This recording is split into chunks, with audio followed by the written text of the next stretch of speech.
Massa Diop. Massa yaa ngi am ñaata? maa ngi am 19 ans. yaa ngi jàng wala? maa ngi jàng waaw. alors Massa tey bii mooy sa première compétition wu Tekball nan nga ko gisee. Tekball bi mooy sama première compétition mais sport bu intéressant la sport bu intéressant la quoi. tey lan nga jàng ci compétition bi ci lu jëm ci wàllum règlement bi organisation mais surtout adversité bi. dalay may nga fo kaf agré compétition bi am intéressant la dina la may nga am ay qualité yu bëri ci affaire bi. nan la Tekball bi demee fii ci ndax. Tekball bi saa nii moom amagul doole moom ñu ngi ñaan li autorité yi ñu gën a jàppale may ñu ay moyens yeeg yooyu noonu ba nu mën a exploiter ci suñu compétence ñu koy ñaan. Abdourahmane Boub. ñaata at nga am. 18 ans. alors Abdourahmane ban club nga nekk ak nan nga commencé di jouer Tekball. Bon Espoir Tekball laa nekk kii sama nijaay sax moo ma si woon parce que dama amoon technique si bal moo tax si la ma woo mu ne ma kaay bokk sama équipe. kañ nga commencé di jàng di pratiquer li nga xam te moo di Tekball. ay début décembre yooyu noonu si laa ko commencé ak samay. lan moo la motivé woon ba nga bokk. vidéo yi ma gisoon neexoon na ma lool moo tax ma ni xaar ma essayé xool lu ma si mën a am. tey boo ñuy wax yow say qualité en tant que pratiquant wu Tekball lan nga ma ñuy wax. bon am naa technique daal am naa technique. lan moo gën a jafe ci Tekball. Tekball bi suñ la remisé bal bi noonu plus de 3 touches yi loolu moo ñuy kii tey nan nga gisee championnat bi ñu organiser ko fii ci Saint-Louis pour permettre jeunes yi aussi ñu pratiquer li ñuy def mais aussi ñu mën a participer ci compétition yi nga xam te Sénégal lañ fay représenter. lu baax la daan si mën a am dara même ñu tekki peut-être. D'accord, merci beaucoup. Abdou Khadir Mbaye. Abdou Khadir yaa ngi am ñaata at. maa ngi am 18 ans. yaa ngi jàng wala. waaw maa ngi jàng kay. premier. Abdou Khadir nan nga def ba commencer di jouer Tekball. waaw Tekball man dañ ma gis ma am qualité ay tel nii ñun léegi ñu convoqué ma ne ma ñëw jouer sama papa moo fi yore sax. sa papa. moo yore kii Espoir Tekball bi suñu équipe bi moo tax man ma ñëw jouer. yow bi ku la xool xam ni ci football nga jógee daal di jàll ci li nga xam te moo di Tekball lan moo gën a jafe ci Tekball loo xamante bokkul ci football.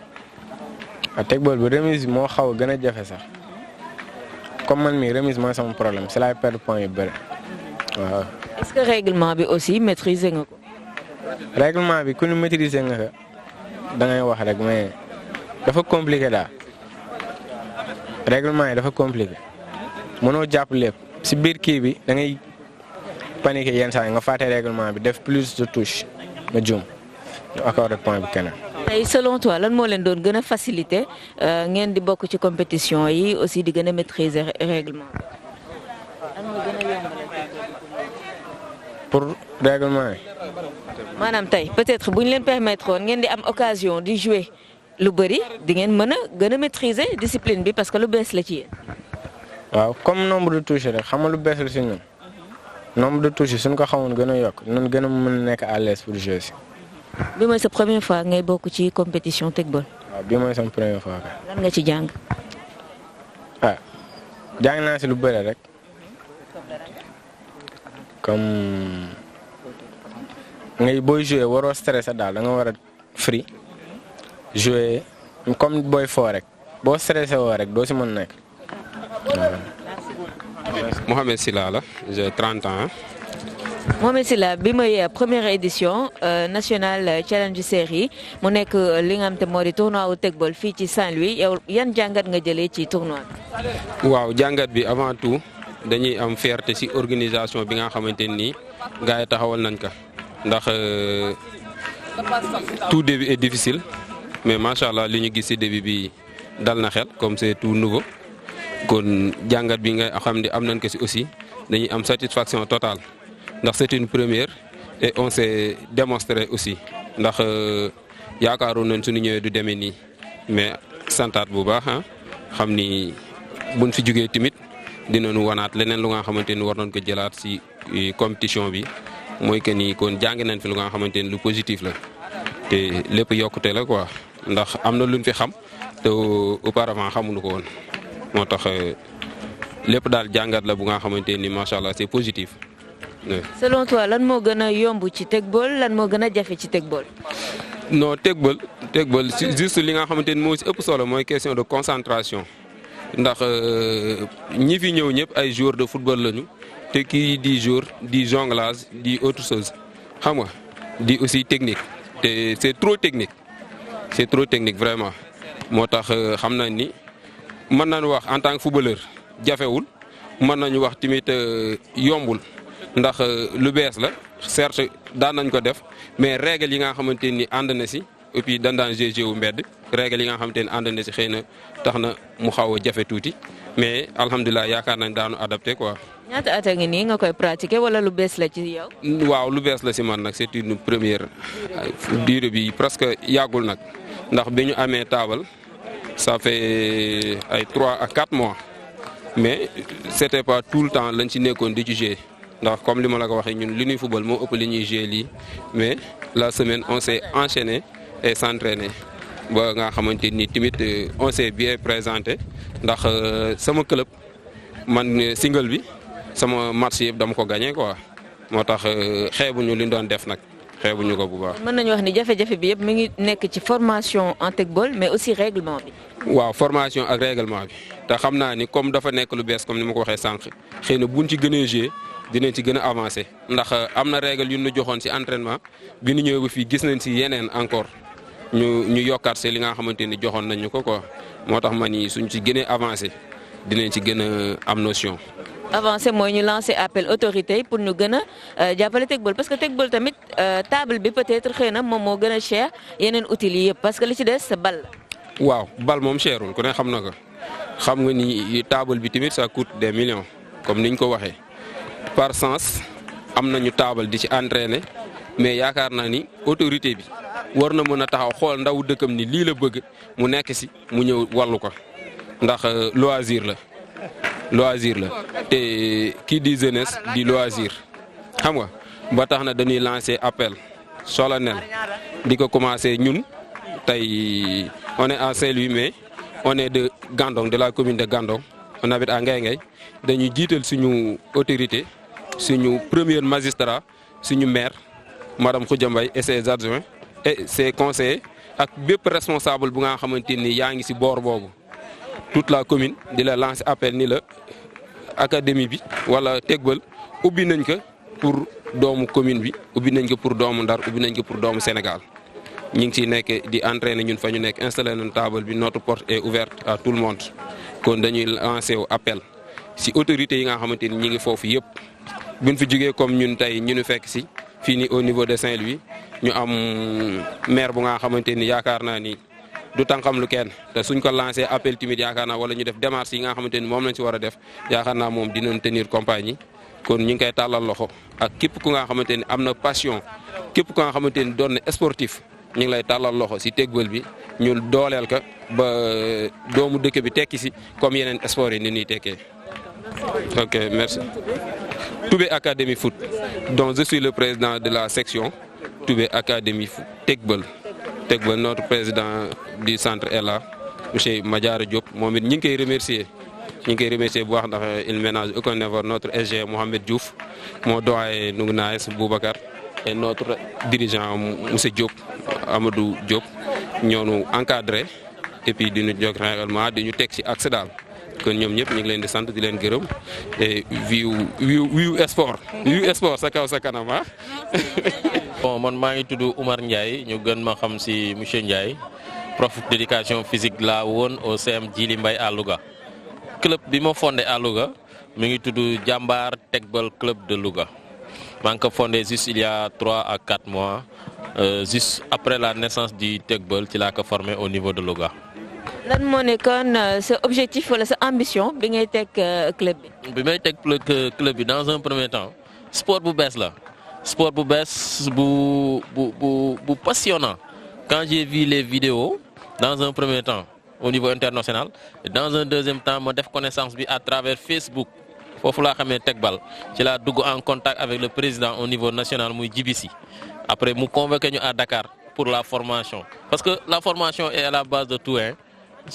Sans la formation on ne peut pas faire grand chose bi ma duggee en contact ak moom mu ni ma la formation aura lieu au mois d'octobre ma bàyyi li ma doon def yëpp ma dem Dakar mu defal ñu une formation de 2 jours si je ne me trompe après la formation je me suis dit sport bi war naa ko mën a lancer à Louga parce que Louga c'est une grande ville de sport booy bëgg nañu sport boo fa indi booy dañ lay accompagner ils sont témoins ils jouent dans le club mais entraînement boo ñëwee tu vois les gosses ils sont motivés dañoo créer groupe WhatsApp di ma woo téléphone naan ma monsieur Ndiaye entraînement des fois je ne me déplace même pas ñoom ñooy jël seen propre initiative di def seen ay entraînement pour rek am niveau préparer compétition yi donc je peux dire en grosso modo bon Tekball foofu laa ko xamee te loolu moo ma motivé à ce que ma installé ko au niveau de Louga ville de sport la Louga. Et ça veut dire que ni tout est facile ci gestion wala création club bi est-ce que vous rencontrez ay jafe-jafe soit dans la création wala bi ngay gérer club. Bon, dans un premier temps pour installer club bi amoon naa quelques jafe-jafe c'était juste un problème de moyens matériels parce qu'il fallait déplacer la table c'était pas évident ñun ñoo doon génne suñuy moyens suñuy postes mais pour les ressources humaines c'est-à-dire ñi may accompagner au niveau de Louga j'ai pas eu ce problème-là les ressources humaines. Parce que wax naa ko léegi ville de sport la bëgg nañu sport bu ñëw ñoom ils manifestent leur disposition pour vraiment bokk ci participer jouer problème financier kese moo ñu xawoon bloqué problème de matériel moo ñu xawoon bloqué c'est vrai on a la table mais en plus de la table il faut des ballons n'est-ce pas loolu moo xaw a nekk blocage bi. Alors c'est la première fois ce club de participer ci tournoi national bi nga xamante mooy préliminaire yi après dañuy jàll ci phase qualificative yi lan nga jàng ci participation ce club. Bon participation bi li ma si jëgg jàng mooy formation la encadrement accompagnement mes joueurs ne me laisseront pas mentir formation dañu ñëwoon pour découvrir dañu ñëwoon pour jàng ils ne me laisseront pas mentir jàng nañ fi tey lu bëri. dafa mel na sax on a mis l'accent plus sur la formation que sur la compétition en tant que telle c'est vrai compétition la finalité bi mooy gagner ku nekk bëgg nga gagner dem au niveau national représenter sa région mais même si tu ne gagnes pas pour aller au niveau national tu as gagné quelque chose mooy en expérience tu sais jouer maintenant au Tekball correctement parce que jëlee nañ fi formation concrètement sincèrement parler. Je vais vous poser juste une question par rapport ak Tekball bi surtout léegi li nga wax ni enseignement yi formation bi tey yow en tant que compétiteur personne qui est venu apprendre tey boo retourné ci sa club qu'est-ce que tu vas raconter on va dire à ceux qui sont restés là. Voilà justement ñu may gën a raconter mooy par rapport ak mooy règlement bi amoon nañ si parfois jafe-jafe bien vrai que ni amoon nañ ay vidéos auparavant ñu ne kii mais avec pratique bi avec les arbitres là jël nañ si ay leçons yi nga xam ne suñu delloo si club yi wax dëgg yàlla danañ am benn aisance bi nga xam ne danañ permettre pour ñu expliquer leen règlement Tekball bi ak le jeu. Tekball nekk na discipline bu bees boo xamante ñëpp ñu ngi koy découvrir instant bii nii nan nga gisee ëllëgu Tekball fii ci Sénégal. non gis naa si am naa si yaakaar en tout cas ndax sport la et puis en plus tamit football dafa am benn spécificité football tennis table la avec ballon si technicité bi fii Sénégal en général. Parfois dañoo am ay joueurs yu am qualité yu technique daan leen permettre aussi au moins ñu gën a yokk seen technicité gis naa si am naa si yaakaar bu baax daal gis naa si moom mën nañ see am ay ndam yu bari. Bonsoir, bon, je m'appelle El Hadj Moussa Ndiaye. Je suis le capitaine de Kati Camara Tekball. J'ai 28 ans. Étudiant à l'ISM de Saint-Louis en master en management de projet. Alors tey vous avez tout raflé gagné ngeen seen match yi en double comme en single comment vous avez fait nan ngeen def parce que c'est en wolof nan ngeen def ba tey maîtriser li nga xamante moo di Tekball bi donte gis nañ ni bi mu ñëwee Sénégal ak léegi yàggul. Bon comme ni ko gisee nii ñun ñett ñi nga xamante ne ñoo représenté club Kati Camara Tekball avant tout ay joueurs noonu ay joueurs de football te dañ bëgg football dañ bëgg football trop et nous avons le sport dans notre sang. moo tax ni allier les deux sport bi ak études yi quoi le temps était trop court pour nous préparer si tournoi bi nii mais yàlla def na jàmm ba nga xamante ni daal gagné nañ suñu match yëpp alhamdulilah. Ça vous a pris combien de temps ngeen préparer tournoi bi et aussi yan outil ngeen doon utiliser pour kii ko est-ce que ISM dafa am table wala. waaw ISM dafa am table suñu représentant bi Sow Babacar Sow dafa am table bon on a préparé le tournoi à l'espace d'une semaine on avait une table aussi on avait un ballon à notre portée. alors bi ngeen ñëwee tey ci tournoi bi lan ngeen jàpp ni moom moo gën a métti ci tegball lan ngeen jàpp itam ni moom moo gën a yomb ci tegball bi. bon ce qui pose problème un peu rek c'est le règlement bi moo ñu xaw a posé tout problème mais bu ñu ñëwee ba si biir ba commencé comprendre après ça a été facile pour nous. lan mooy seen ambition ci discipline bu bees bii di tegball. bon lu tax dugg si suñu ambition comme lépp c'est d'atteindre les tournois internationaux comme tout le monde. waaw bëgg nañ tey jii ñuy dégg feneen fu dul fii. si tegball bi phase nationale bi bu weesoo phase nationale bi voilà da ngeen di qualifier ci li nga xam ne moo di phase nationale vous venez de la zone nord di ngeen jàkkaarloog zone ouest bi zone sud bi vous ne redoutez rien absolument rien. non parce que ñun sport bi muy tegball di leneen ak leneen passion la si ñun dañ koy def en jouant quoi ça moo tax yaakaar naa ne mën nañ si sori am nañ si njort bu baax a baax. C'est de l'épanouissement quoi. Ouais, on trouve l'épanouissement quand on joue le foot et c'est la même chose que le tegball quoi donc naturellement on est en confiance quoi. Ouais. Moi je vais te poser la dernière question mooy tey lan nga gis ne bu ñu ko yokkoon ci tegball bi fii peut-être ci diwaanu Saint-Louis zone nord bi en tout cas dina permettre équipe bi gën a bëri jeunes yi aussi gën a préparer li nga xam te moo di tournoi. waaw premièrement dañ ko war jël au sérieux sport bu bees la quoi ñu jël ko au sérieux tamit ñu yokk matériel yi toujours yokk matériel yi woo jeunes yëpp ñu ñëw quoi à charge au club yi gars yi defaru pour ñu mun a ñëw yóbbu sport bi surtout à Saint-Louis quoi ñu mun a am équipe yoo xam ne day mun a représenter Saint-Louis ba ñu dégg leen feneen tamit ba pare am ay sélection nationale comme ni nga ko gars yi waxee. Merci les champions. Merci beaucoup. C'est gentil. Au revoir. waaw maa ngi tudd Mohamed Ndiaye j'ai 15 ans maa ngi nekk Galaxy Sport Saint-Louis. Mohamed nan nga gisee tey compétition bi ñu leen di organiser fii mu nekk seen première fois ngeen di participer compétition bi yan jàngat nga ci jëlee. bonheur rek leen si am kii bi neex na trop tegball bi neex na trop c'est la première fois nag ñu koy def comprendre nu woon mais de fur et à mesure ñuy gën dem incha allah daan si gën a xool li ñuy def. lan moo gënoon jafe tey ci compétition bi règlement bi la woon wala concentration bi. waaw règlement bi ak concentration bi yëpp parce que fii dafa bëri woon public tuuti xam nga da ngeen jouer si public bi day jouer si règlement bi tamit ba pare règlement bu ñëwee fii dafa changé loolu. kañ nga commencé jàng tegball. yàggul moom mën naa wax sax ay 2 semaines yooyu noonu. nga commencé jàng. yow noo tudd. Mohamed Gaye. ñaata at nga am.